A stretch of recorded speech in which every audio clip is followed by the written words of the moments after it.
Hi everyone, let's solve the third question from today's weekly contest, that is shortest uncommon substring in an array. So in this question you're given an array of size n which has non-empty strings and we need to return a string answer of size n, right? So whatever the size of this array, you have to return the same sized array answer, which is also a string array, right? Array of strings. And what answer of I is going to contain is the shortest substring of array of I that does not occur as a substring in any other string in array, right? So what does that mean? See, so here is array of strings given to us. Now I have to form an answer, right? Answer of the same length, right? Now what that answer should be, let me write answer here, right? So answer of the same length. Now what I have to put in answer of I? So we have 0, 1, 2, 3. 0, 1, 2, 3. So for these values, we want the answers. So what we want to do is we want to take the shortest substring of array of I, right? That does not occur as a substring in any other string in array, right? So let us write the substring for all of these strings, right? So here substrings can be C, CA, CAB, or A, that is B. Okay, let me write it again. CAB, and we can have A, B, and B, right? So these can be the substring for this. And for this string, what can be the substring? A and D, and D. And for this one, we can have B, B, A, B, A, D, A and D only. And here we can have only C. Now, what you have to do is take a substring, right, of this particular string, which is not a substring of any other string. Okay, is C and S that string, right? No, right? Because C appears here. So no, right? For CA, let's see. Does CA appear anywhere? No. So it can be taken. It can be taken. Now look, it can be taken. CAB. Is there any substring? No, right? So it can also be taken. Then A. A is present here, so cannot be taken. AB. Is AB present anywhere? No. So AB can also be taken. B. Is B present? Yes, B is present, so we cannot take it. Now we have three potential strings that we can take, right? What are they? They are CA, CAB, right, and AB. Now out of these, what they have written is you have to return the shortest substring, right? So the shortest length you can see is for CA and AB. So this is rejected. Now out of C and AB, what you have to return? You have to return the lexicographically smallest. So which one is that? AB, correct? So here you have to fill for the 0th string, right? For this string, AB must be the answer, right? This is what you have to return. Now let us see for AD, what we have to return. Now look at A. Is A a potential answer? No, because A is present here, right? AD. Is AD a potential answer? No, AD is present here. That is also not D. Is D a potential answer? No, D also is not a potential answer. In that case, you have to return nothing. That is an empty string. Okay? An empty string is what you'll return. Alright. Then for this one, bad, right? For this string, let's see what we can return. So B was already present. We saw it's not a potential string. BA. Yes, BA is a potential. BAD. Is it a potential string? Yes. A, no. AD, no. D, no. So we have two strings which are potential strings, BA and BAD. Now out of these, which one do we select? We will select BA, because first property you have to follow is it must be the shortest string, and if you have, let's say, options among shortest string lengths, right, then you have to consider the lexicographically shortest, smallest. Okay, so out of this, BA has to be your answer for this part, right? And for this case, you will definitely not have any answer because C was present here, C is also present here. So an empty string is what you will return. So this is how you have to form an answer. So I hope now the question is clear to you, what they have asked you to do, right? So this is basically what the question is. You have to simply return this answer array, right? Now let us see how to like solve this question. So a lot of you might think that it was a try question, can be solved using try, but if you see the constraint, like right, so constraints are very small, so you can even write a brute force solution and it will do work. Okay, so that's what we are going to do. We are going to write brute force. Absolute brute force, no, definitely somewhat optimized, but yeah, mostly brute force. So what we are going to do is we are going to see what is essential to us. For us, whatever potential substrings are, right, they should only be appearing once, correct? So what I can do is I can create, we are discussing the approach. What we can do is we can create a map, right? Inside of that map, my first thing that I'll be storing is a string, and with it an integer. So string will denote the substring, right? So inside of this map I am going to store all the substrings, right, all the substrings, and the number of times they have appeared. Okay, and the number of times, let's call the map mp, they have appeared, so the frequency of the substrings.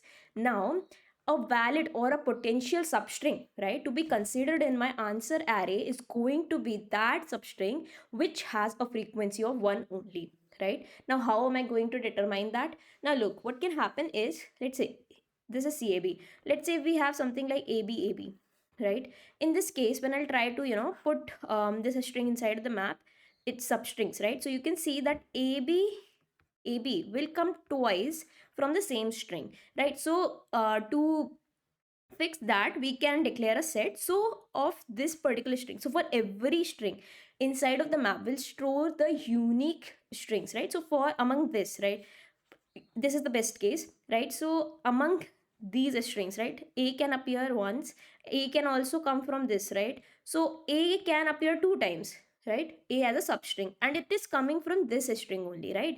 So alone A can be a valid answer. I have to check this A must not be present in any other string, right? If it is present here twice, that's all right, but it should not be present in any other string, right? So to fix that, whenever I'll be iterating, right, so for each and every string I'll be taking a set. First I'll take these substrings inside of that set and transfer it to the map so that I can avoid this kind of a collation, right? Okay, so I hope that is also clear to you. So all the unique substrings of each and every string we're going to store inside of the map. It's just that of this unique substrings, of this unique substrings, of this unique substrings, right? So I hope you're getting the point. And we're going to calculate the frequency. Now, after we have created the map, what we'll do is we'll start taking each and every substring and try to figure out an answer, right? So first step is to create this map, right? So inside of this map, all the substring that I draw here, right, they're going to be present, and you can already see all these substrings are like unique, right? So they all will be present inside the map. Now for C, we're going to store 2. For CA, we are going to store 1. For CAB, we are going to store 1 also. For A, we are going to store 2. For AB, what are we going to store? We're going to store 1, right? For B, what are we going to store? 2, right? So on, you can already see from here, right? Then what we'll do is we'll start iterating in all the substring of each and every string, right? So I'll start with this, and I'll start iterating in all these and try to figure out potential substrings, and along the go I will also keep calculating the shortest and the lexicographically smallest inside of this res, right? So what I'll do is, see, let's start iterating in CAB, right? If I start iterating in CAB, first I'll come across C, right? So C will have a value of 2, so I have to reject it. Go on to the next substring. CA is the next substring. Now as soon as I come to CA, is CA a potential answer? Yes. So quickly what we'll do is we'll store it inside of res. All right, then we will come at CAB. Now we can see that this CA is already a potential substring, right? And CAB is of more length than this, right? So we will definitely not store it, right? So what we will basically do is we will check the size of the string to be stored, right? If its size is greater than the potential string we already have, then definitely it will not be an answer. So we'll not consider CAB in this case, right? Then we'll keep iterating. So we will come at A. As soon as we come at A, we can see that A is present twice, so not a potential string, right? Now we will come to AB. Okay, AB. yes, its size is equal to what we had inside of our resultant, right? Inside of rest string. Now, is this is also potential, I know, but I have to check the minimum out of these. Now it's lexicographically smaller. Which one is it? AB is lexicographically smaller, so we'll store it in rest. Then keep iterating. B definitely not a potential string. Now after you are done iterating all in all these strings, you will store inside of your rest the shortest string as well as the lexicographically smallest potential string. That could be your answer. So you will simply take an answer vector, right? Answer array inside of answer, simply push back this resultant. So this is what we are going to do. Now let me quickly show you the code for it.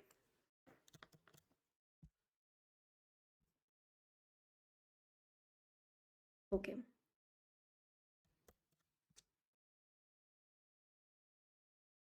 So here's the code. See, what we are doing is we are first creating this map, right?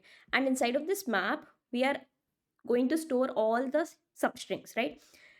Now here we are iterating for each and every string inside of this array that is given to us. Now we are also going to take a set as I showed you in this example inside of um, where is it? Okay, so let me write it again. As I showed you here, right?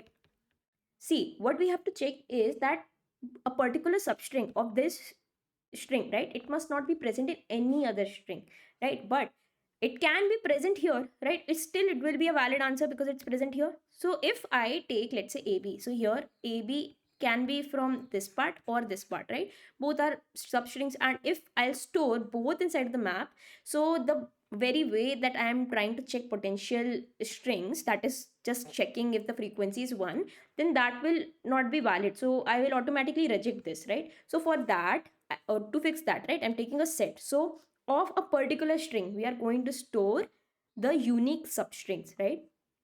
So now here, first we'll create this set of strings, then we'll transfer all these strings from the set inside of our map. After that, what we are doing is declaring our answer, string answer, right?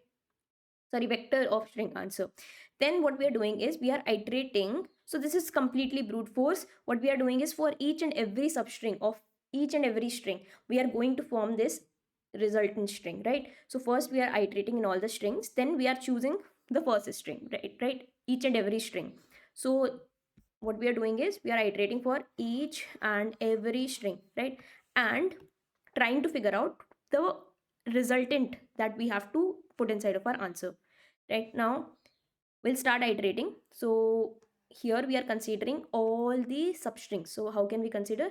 So we start from 0 to nth index, and then we go up to, like, we take from jth to array of ith, right? That is n.